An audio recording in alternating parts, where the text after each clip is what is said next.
Est-ce que vous savez ce qu'est une opération du sabot? Rien à voir avec un cheval. Petit indice si on l'effectue sans anesthésie. D'ailleurs, lui là qui passe visiblement pas le meilleur moment de sa vie, c'est peu dire, c'est Paul Sheldon, un écrivain et le personnage principal de Misery, un roman de Stephen King dont on voit ici l'adaptation cinématographique. La personne en présence de Paul, et qui a la réponse à la question que je vous ai posée, est la délicieuse Annie. Annie est fan des romans de Paul mais de manière légèrement excessive. Et comme Paul lui a désobéi, elle va nous révéler ce qu'est l'opération du sabot. Et pour cela, elle commence par cette phrase. Paul, est-ce que par hasard, tu connais l'histoire de la mine de diamants de Kimberley? Perso, c'était pas mon cas, donc après quelques recherches, on va devoir survoler l'histoire mouvementée de l'Afrique du Sud. Au milieu du XVIIe siècle, quelques colons des Pays-Bas s'installent à la pointe sud du continent africain, un point extrêmement important sur la route maritime des Indes orientales. Ils y fondent une colonie et une ville, le Cap. Ils sont rapidement rejoints par des colons français, allemands et scandinaves. Mais partageant la même religion, l'incorporation des nouveaux arrivants dans la colonie se fait sans effusion de sang. À ce moment, les colons commencent à prendre le nom de bourses, jusqu'à ce que les navires anglais débarquent sur les côtes africaines, fin 1700 début 1800. D'abord peu nombreux, les Anglais, grâce à l'arrivée de migrants, se retrouvent rapidement en surnombre.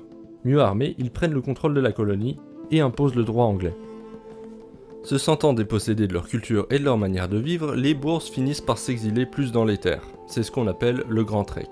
En remontant vers le nord, ils croisent la route des Zoulous, qui eux cherchent à s'étendre vers le sud.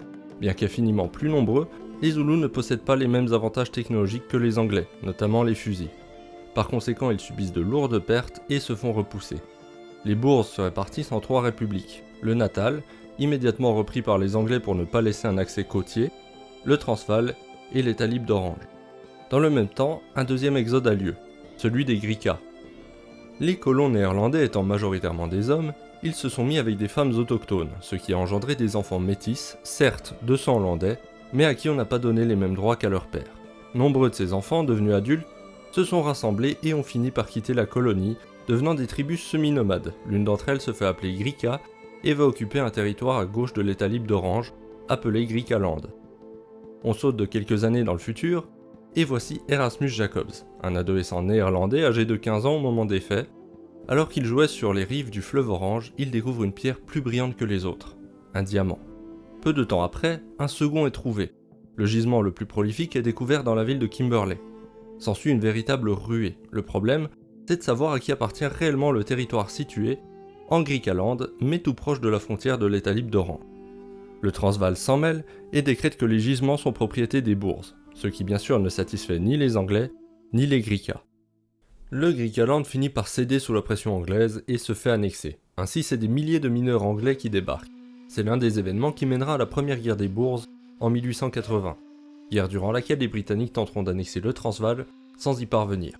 20 ans plus tard éclatera la deuxième guerre des bourses, où finalement les Anglais parviendront à annexer le Transvaal et l'État libre d'Orange, guerre tristement célèbre pour ses camps de concentration où environ 45 000 personnes trouveront la mort. Pendant ce temps, l'exploitation des mines de diamants continue, et c'est à la société De Beers à qui l'on confia cette tâche, et ce jusqu'en 1914, date d'arrêt de l'exploitation pour des raisons de rendement, et un peu de sécurité mais pas trop. D'ailleurs, petit aparté, en 2003 est introduit le processus de Kimberley, une législation qui vise à réglementer toutes les couches de l'industrie du diamant, et qui porte le nom de notre chère ville, preuve de son importance historique dans le milieu. On parlait de quoi déjà? L'opération du sabot? Reprenons le film. Après avoir demandé à Paul s'il avait entendu parler des mines de diamants de Kimberley, Annie poursuit en lui parlant du sort réservé aux mineurs qui tentaient de voler les pierres précieuses, tout en venant placer une planche de bois entre les chevilles de Paul. Puis elle s'empare d'un maillet et explique à notre écrivain que non, on ne tuait pas les voleurs, ce serait du gâchis, on devait s'assurer qu'ils puissent plus s'enfuir, mais qu'ils puissent également continuer à travailler. Et d'un coup de maillet sec, elle brise la cheville gauche, puis la cheville droite de Paul. Ok, pause. Quel est l'intérêt?